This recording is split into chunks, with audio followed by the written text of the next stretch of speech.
Ubud, যাকে বলে heart of বালি। ভৌগোলিক অবস্থান অনুযায়ী যেমন বালির প্রায় মাঝখানে এই জায়গাটা, তেমনি বালির কালচারাল হাবও বটে। ধান ক্ষেত থেকে কফি বাগান, বালি সুইং থেকে ডে ক্লাব, মন্দির থেকে লোকনৃত্য, খাওয়া দাওয়া থেকে কেনাকাটা, বিনোদনের সব উপাদানই ভরপুর। কাজেই বালি মানেই সমুদ্র, এই ধারণা পাল্টে যাবে। কত কিছু যে জানার আছে এই দেশ থেকে, মানুষজনের থেকে। ঐতিহ্যকে অটুটভাবে ধরে রেখেও আধুনিকতাকে সমাদরে বরণ করা যায়। বালিতে যেভাবে পর্যটনের জোয়ার এসেছে, তাতে উবুদ হয়ে দাঁড়িয়েছে বালির ট্যুরিস্ট হাব। আগের দিন রাত্রে উবুদের হোটেল সারি ভিলাতে চেক ইন করার পর আজ শুরু হলো প্রাণবন্ত এক সকাল। সকাল সকাল ভাবছি একটু সুইমিং পুলটা দেখে আসি। এখন পুরো খালি, এখনই 8:15 বাজে, আর রোদ তেমনি প্রচুর হয়েছে। সবাই সকালবেলা পুজো দেয়। এইখানে দেখো এরকম পুজো দিয়ে যে। হোটেলের এন্ট্রান্সের পার্কিং জোনের পরেই রয়েছে ব্রেকফাস্ট এরিয়া। ব্রেকফাস্টের অপশনে কিন্তু অনেক কিছুই আছে। সবার ফুড হ্যাবিটকে সম্মান জানিয়ে খাবার এবং ড্রিঙ্কসের অপশন রয়েছে অনেক, ভেজ এবং নন ভেজ উভয়ই, সঙ্গে ফ্রুটস, পুডিং এবং কিছু লাইভ কাউন্টারও। লাঞ্চের আইটেম কিছু খুঁজছো তো plain rice, chicken item, egg, noodles, brown potato আছে। এই হোটেলগুলোর বাফেট ব্রেকফাস্টে প্রচুর অপশন থাকে, কারণ এখানে ডিফারেন্ট কান্ট্রিজ থেকে, ডিফারেন্ট কন্টিনেন্ট থেকে মানুষ আসে, তাদের খাদ্যাভ্যাস আলাদা হয়, তো সব ধরনেরই মোটামুটি থাকেই। বেরিয়ে পড়েছি স্কুটি রেন্টের শপটা খুঁজতে। রাস্তায় যে হাঁটছি, নিচে একটু দেখে চলতে হচ্ছে, কারণ কি ঠাকুরকে যে অফারিংগুলো করেছে সেগুলোই পেভমেন্টেই রাখা আছে। সেই জায়গাতেই এসেছি যেখানে আমি ভেবেছিলাম, সেটা হচ্ছে Schwann Devi rent motor bike.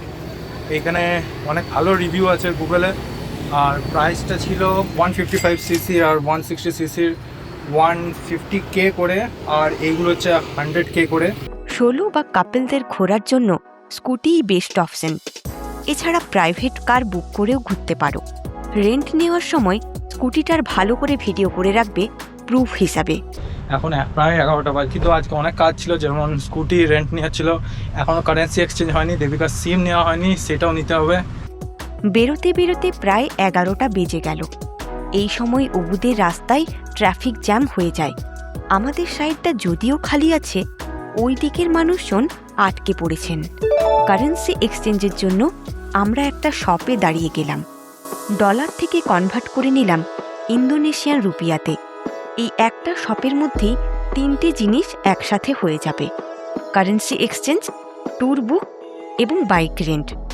Tour বুক বলতে উবুদের বিভিন্ন সাইট সিইং। এই উবুদে অনেক মানি এক্সচেঞ্জার আছে, কিন্তু ট্রাস্টওয়ার্দি মানি এক্সচেঞ্জার কমই আছে। রিভিউ দেখে পর এইটাতে এসেছিলাম, পিটি গিটা গ্যামিলাং অথরাইজ মানি এক্সচেঞ্জার। ও এখনো একটা কাজ বাকি আছে, যে মোবাইল সিম কার্ডটা নেওয়া। এখানে টেলকম সেলের সিমই বেশি চলে। 14 GB ইন্টারনেট পরিষেবার একটি সিম নিলাম, যার মূল্য 17,500 ইন্দোনেশিয়ান রুপিয়া। আর এইগুলোর ভ্যালিডিটি 30 ডেজের আছে। রোড কনস্ট্রাকশনের জন্য আজ এই রাস্তা দিয়ে যাওয়া গেল না। একটু লং রুট নিয়ে যেতে হবে সামনের ওই রাস্তা দিয়ে। চলো স্কুটিটাকে এবার একটু জল বাতাসা খাওয়ার সময় এসেছে, ব্রেকফাস্ট করাই ওকেও। সেটার রেট চলছিল 12,000 সামথিং, সেটা অলমোস্ট 60K নিল। 5 লিটার মতো ছিল। ইন্দোনেশিয়াতে মানুষজনের বাড়িগুলো দেখো, একদম মন্দিরের মতো না? এখানে প্রত্যেকটা বাড়ির স্ট্রাকচারই এরকম। উবুদ ভ্রমণ শুরু করলাম বিশেষ এক মন্দিরকে দিয়ে। আমাদের আজকে উবুদের প্রথম টুরিস্ট পয়েন্ট তীর্থা এম্পুল টেম্পল। এখানে টিকিট মূল্য 75K IDR পার পার্সন। এখানে রয়েছে ওদের সারং, যে এই যে দেখো এটা দিচ্ছে, ওটা ওখান থেকে নামানো আছে, জাস্ট ওখান থেকে তুমি নেবে আর পরে নেবে। ছেলে মেয়ে সবাইকে এটা পড়তে হবে, মেয়েদের চুল বেঁধে রাখতে হবে, এরকম আরও কতগুলো নিয়ম আছে, এগুলো ফলো করে ভেতরে ঢুকতে হবে। ঢুকতেই রয়েছে একটি পুল, যার সাইডে কিছু শপ, যেখানে সুভেনিয়ার আইটেম পাওয়া যাচ্ছে। এই পুলটার পাশেই আছে একটা রেস্টুরেন্টের মতো, সেখানে তুমি স্ন্যাক্স আইটেম আমি দেখতে পাচ্ছি পেয়ে যেতে পারো। নাসি পুতিত এটা মানে হচ্ছে প্লেন রাইস, আর নাসি গোরেং মানে হচ্ছে ফ্রায়েড রাইস। তীর্থা শব্দের অর্থ পবিত্র জল এবং এম্পুল অর্থ মাটির নিচ থেকে উৎসারিত ঝর্ণা। অর্থাৎ তীর্থা এম্পুল বলতে বোঝায় পবিত্র ঝর্ণার জল। 962 খ্রিস্টাব্দে নির্মিত এই মন্দিরে ঐতিহ্যবাহী বালিনিজ খোদাই, পাথরের ভাস্কর্য, অলঙ্কৃত প্রবেশদ্বার এবং সুন্দর প্রাঙ্গণ রয়েছে, যা বালির সংস্কৃতির অসাধারণ নিদর্শন। মন্দিরের সবচেয়ে আকর্ষণীয় অংশ হল প্রাকৃতিক ঝর্ণা, যা শতাব্দীর পর শতাব্দী ধরে প্রবাহিত হচ্ছে। এদিক থেকে লাইন দিয়ে পর নেমে তোমাদেরকে এক এক করে প্রত্যেকটা ফাউন্টেনে শাওয়ার নিতে পারবে। টোটাল 12টা ফাউন্টেন আছে এখানে। ইন্দোনেশিয়ানরা এটা বিশ্বাস করে যে এই ঝর্ণার জলে স্নান করলে সমস্ত রকম রোগ জ্বালা দূর হয়ে যায়। আমরা যে বাইরের থেকে সারংটা নিলাম সেটা ফ্রি, আর তোমরা যে গ্রিন কালারের সারংটা নিতে চাও যেটাতে বাথ নেওয়ার জন্য অ্যালাউ করে, সেইটা তোমরা রেন্ট পেয়ে যাবে এই সামনের থেকেই। আর তার সাথে তোমরা লকারও ইউজ করতে হবে, কারণ তোমাদের যে বিলঙ্গিংসগুলো আছে সেগুলোকে স্টোর করতে হবে কোথাও, তো সেটাও তোমরা এখানে রেন্ট পেয়ে যাবে। এই জায়গাটা অনেক পিসফুল একটা জায়গা, একদম কাম। এদিক থেকে এন্ট্রি নিয়েছিলাম আর এদিক থেকে এক্সিট করলাম। প্রস্থানের পথেই রয়েছে তীর্থা এম্পুল মার্কেট, যার জনপ্রিয়তা অনেক বেশি। শুনেছি বাকি জায়গায় যা মার্কেটগুলো আছে তার থেকে একটু চিপার রেটে পাওয়া যায়, মানে তাও এখানেও বার্গেন করতে হবে। ধরে নাও যা প্রাইস তার 2x প্রাইস হতে পারে এইখানে, কিন্তু অন্য জায়গায় উড মার্কেট বা যা জিনিস আছে সেখানে 4x প্রাইসও চার্জ করে। এই মার্কেটের থেকে একটা ঝড় চলে এসছে মনে হচ্ছে। দেবিকা এরকম একটা ড্রেস নিল, এই যে এইটা আছে, তার একটা এই কালারের ড্রেস নিল এইটা, তো সেটা প্রাইস বলেছিল 200K, দুটোরই 200K করে বললো, বার্গেন করে পর 100K-তে ফাইনালি আমরা এটা নিলাম। যেখানেই বেড়াতে যাই না কেন, কিছু কেনা হোক বা না হোক, স্মৃতি হিসাবে একটা ফ্রিজ ম্যাগনেট তো নেওয়া হয়েই থাকে। সুন্দর সুন্দর হ্যান্ডিক্রাফটের জিনিস সাজানো রয়েছে প্রায় প্রতিটা দোকানে, কোনোটা ঝিনুকের, কোনোটা উডেন, আবার কোনোটা নারকেলের খোলা দিয়ে তৈরি। এখানে আবার একটা জিনিস খেয়াল করলাম, কয়েকটা দোকানে ইন্ডিয়ান কারেন্সিও অ্যাকসেপ্ট করছিল। এই মার্কেটটা যে এত বড় আমার জানা ছিল না, আমি ভেবেছিলাম মার্কেটটা ঠিকঠাক আর কি, হয়তো 5 মিনিট 10 মিনিটে শেষ হয়ে যাবে ঘোরা, বাট সত্যিই বড় ছিল। এখন আমাদের সময় হয়ে গেছে 2:10, বেরিয়ে গেছি, এবার দেখতে হবে কোথায় লাঞ্চ করা যায়। রাস্তার দুপাশ জুড়ে রাইস ফিল্ড এবং তার মাঝে মাঝে স্ট্র্যাটেজিক্যালি বানানো ফটোস্পটগুলি বালির ডেভেলপমেন্ট ট্যুরিজমেরই নিদর্শন। আমরা এখন কতটা সিঁড়ি দিয়ে নামছি, না কোনো ওয়াটারফল দেখতেও যাচ্ছি না, কোনো ভিউ পয়েন্ট কিচ্ছু না, শুধুমাত্র খাওয়ার জন্য, রেস্টুরেন্টের জন্য। তো কতটা নিচে আছে দেখো, এই দেখো কতগুলো সিঁড়ি দিয়ে ওইখানে। I hope it will be good. নামতে নামতে দেখি আকাশে মেঘ ঘনিয়ে এসেছে। মিড নভেম্বর থেকে মার্চ মাস অবধি সময়টা ইন্দোনেশিয়ার ঋতুচক্রে বর্ষাকাল। এদিকে ওয়াটারফলও আছে। এত সুন্দর ভিউ দেখতে দেখতে খাবো আমরা? এটা জাস্ট এখনই একটু আগে আমি সার্চ করলাম, রুটে যাচ্ছিলাম, সেটার আশেপাশে খুঁজছিলাম কোনটা ভালো আছে। রেস্টুরেন্টের লোকেশনটা কিন্তু মারাত্মক, পুরো এদিকে একটা ঝর্ণা আছে, ও দারুণ দারুণ। ওপরেও বসার জায়গা ছিল, তবে আমরা বসলাম ঝর্ণার কাছে লাউঞ্জারের মধ্যে।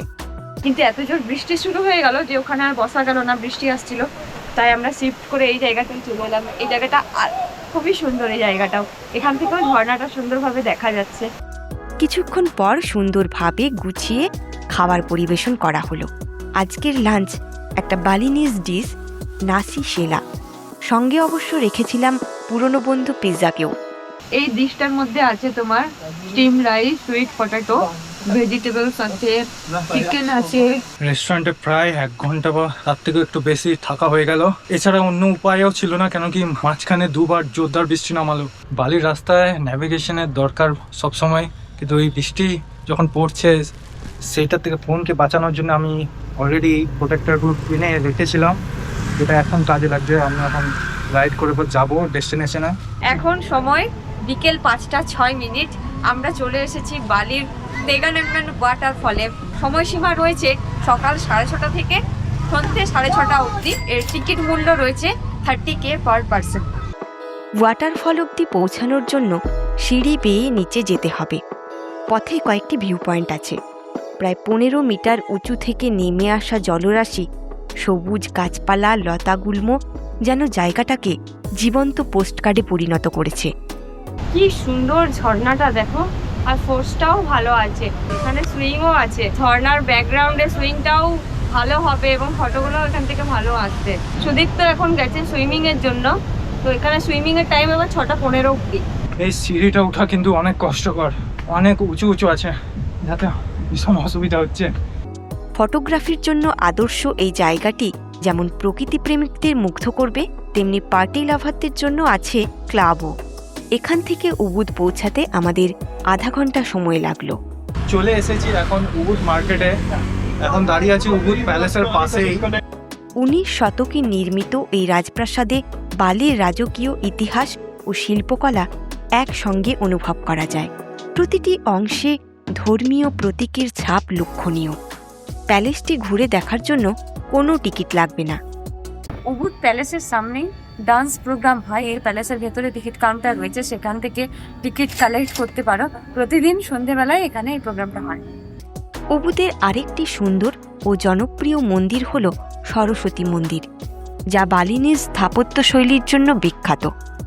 সরস্বতী টেম্পল খুঁজতে এত সময় লেগে গেল, বুঝতেই পারছিলাম না কোন দিকে আছে। ফাইনালি এই যে সেন্ট্রাল পুটা মানি এক্সচেঞ্জ আছে বা রেম রুপটপ লেখা আছে, তারই উল্টো দিকে এই ওয়াটার প্যালেসের এন্ট্রান্স। সরস্বতী টেম্পলে এন্ট্রি ফি আছে 60,000 ইন্দোনেশিয়ান রুপিয়া। প্যালেসের একদম অপোজিট সাইডে যে রোডটা যাচ্ছে সেইটাই হচ্ছে উবুড মার্কেটের রাস্তা। সেখানে তোমরা আরামসে অনেক শপিং করতে পারো। তোমরা যদি মানি এক্সচেঞ্জ করছো তাহলে চেষ্টা করবে সকাল 11টায় করাতে, কারণ সকালবেলায় রেটটা ভালো থাকে। তারপর আবার দুপুর 3টার সময় ওদের নতুন রেট আসে, সেটা অ্যাকচুয়ালি সকালের থেকে একটু কম হয়। সকালবেলায় টেম্পলের মার্কেটে যেই ফ্রিজ ম্যাগনেটগুলো 10K দিয়ে কিনলাম, এইখানে সেগুলো 30K 40K করে বলছি। এতক্ষণ ধরে এক্সপ্লোর করছি, সেটাতে বুঝতে পারছি এই উবুদ মার্কেট অ্যাকচুয়ালি একটু এক্সপেন্সিভ সাইডে আছে। অ্যাকচুয়াল যা প্রাইস তার থেকে 3 থেকে 4 গুণ বেশি প্রাইস আছে এই জিনিসগুলো। নানা দেশের লোক খুশি মনে খাচ্ছে, ঘুরছে, শপিং করছে, যা দেখে মন ভালো হয়ে যায়। উবুদ মার্কেটে ঘোরাঘুরি করার পর একটা ওয়ারুম, যেটা ইন্দোনেশিয়ার ভাষা, যার মানে হচ্ছে রেস্টুরেন্ট, তো ওয়ারুমে এসেছি, যেটা আমাদের হোটেলের একদম সামনে। একটাই রেস্টুরেন্টটা থেকে 2টো ডিশ অর্ডার করেছিলাম। ইন্দোনেশিয়ান একটা ডিশ আছে জাভা স্টাইলে, মেনলি একটা রাইস আছে, তার সঙ্গে একটা এগ সানিসাইড আছে, চিকেন আছে, স্যালাড, পাঁপড়, এইগুলো দিয়ে পুরো ডিশটা। আর এখানে রয়েছে আমার জন্য নুডলস, মালাম নুডলস, ওয়ান্টান আছে 200 নুডলস, আর তার সঙ্গে স্যুপ দিয়ে। আবার কোয়ালিটি কিন্তু দারুণ করেছে, অনেক টেস্টি আছে। স্যুপটাও তো ক্লিয়ার এবং টেস্টি। বালিতে আমরা আম কিনেছিলাম, অ্যাকচুয়ালি এখন এটা ওদের আমের সিজন। এখানে কেজি হিসাবে যদি ইন্ডিয়ান মানিতে বলি তাহলে ওই তোমার 85 টাকা পার কেজি এই আমটার দাম। আজ আমাদের শেষ দিন উবুদে। তার আগে আমি এখন যাচ্ছি রিচ ওয়াকে। সকাল দিকের ওয়েদারটা দেখেছি অনেকটা সানি ওয়েদার হয়, আর দুপুর দিকে তেমনি ক্লাউডি আর রেনি। বাট লাস্ট 2 দিনে আমরা কোনো বৃষ্টি পাইনি। অন্য রাস্তাতে আমি এত ট্রাফিক দেখতে পাই না এমনি, বাট উবুদ মার্কেট যাওয়ার রাস্তাতে সবসময় স্কুটির লাইন, 4 হুইলার্সের লাইন লেগে যায়। এই রিচ ওয়াকের রাস্তাটা একটু নিচের দিকে, মেন রোড থেকে একটু লেফট সাইডে নিয়ে পরেই নিচের দিকে আসতে হলো। তো সামনেটা এরকম, এটা যতদূর আমি জানি তো এন্ট্রি ফিস লাগে না। নিচ দিয়ে একটা রিভার বয়ে চলেছে। এই জায়গাটা অ্যাকচুয়ালি মর্নিং ওয়াক করার জন্যে, সকাল সকাল যদি তাড়াতাড়ি ঘুম ভেঙে যায় তাহলে এই জায়গায় আসতে পারো। সানরাইজ এবং সানসেট দেখার জন্য এই জায়গাটি আদর্শ। ওয়াও, দারুণ ভিউ আছে এখানে। অনেকেই প্রশ্ন করে বালি যাব না থাইল্যান্ড যাব। আমি যেহেতু থাইল্যান্ড ঘুরেছি আর বালি ঘুরছি, যদি তোমরা কাপল আছো, গার্লস গ্রুপ আছো, বা তুমি ফিমেল সোলো ট্রাভেলার, তাদের জন্যে বালি খুবই বেটার চয়েস হবে। আর যে কাপল লেট নাইট পার্টি করতে পছন্দ করো, বয়েজ গ্রুপ যারা আছো বা সোলো মেল ট্রাভেলার আছো, তো তাদের জন্যে থাইল্যান্ড অনেক বেটার অপশন। বাইরের দেশে দেখেছি লোকে কমিউনিকেট করে, জানা চেনা নয় তাও কমিউনিকেট করবে, হাই বলবে, গুড মর্নিং বলবে, সেটা অনেকটাই বেটার ফিল করায়। এখন বাজে সকাল 7:45 মতো। এখন আমরা যাচ্ছি ব্রেকফাস্ট করার জন্য। ট্রাফিক জ্যাম ও ট্যুরিস্ট স্পটগুলিতে ভিড় এড়ানোর প্রধান শর্ত হলো তাড়াতাড়ি বেরিয়ে পড়া। যাচ্ছি এখন বালির অত্যন্ত কমার্শিয়াল একটা জায়গা, আলাস হারুম, যেখানে এক ছাদের তলায় বালি সুইং সহ হরেক রকম বিনোদনের ব্যবস্থা। এন্ট্রি ফিজ 50K IDR পার পার্সন। 3টে সিকিউরিটি চেক ইন করার পর ফাইনালি আমরা ঢুকেছি, জায়গায় জায়গায় শুধু দাঁড়িয়ে আছে আর টিকিট চেক করছে। জানি না এত কিসের সিকিউরিটি, ফুড ওয়াটার এগুলো তো অ্যালাউ নয়। ব্যাগটা সব রেখে দিলাম ওখানে। আমরা এই জায়গার থেকে একটা সুপার এক্সট্রিম সুইং বুক করেছি দেবিকার জন্য, আর দেবিকা একটা লং ড্রেসও পরবে এই জায়গায়, তো সেইটার চার্জেস নিল সুপার এক্সট্রিম সুইংয়ে 286 সামথিং অ্যান্ড লং ড্রেসের ছিল 211K। বালি সুইং যে কত লোকের বাকেট লিস্টে রয়েছে এবং কত জনের স্বপ্ন, তবে এর জন্য হাতে অনেকটা সময় রাখতে হবে, কারণ অনেক ভিড় থাকে। ক্লুক থেকেও এর টিকিট বুক করা যায়। আলাস হারুমটা এতটাই বড়, তার জন্য এদিকে একটা ম্যাপ দিয়ে দিয়েছে। আমরা আছি এখন এই জায়গায় যেখানে সুইং, এবার এই জায়গা হয়ে পর আমরা যাব দেখি, তারপরে গুরিলা খেয়ে ঘুরে পর আবার আসবো এদিকে।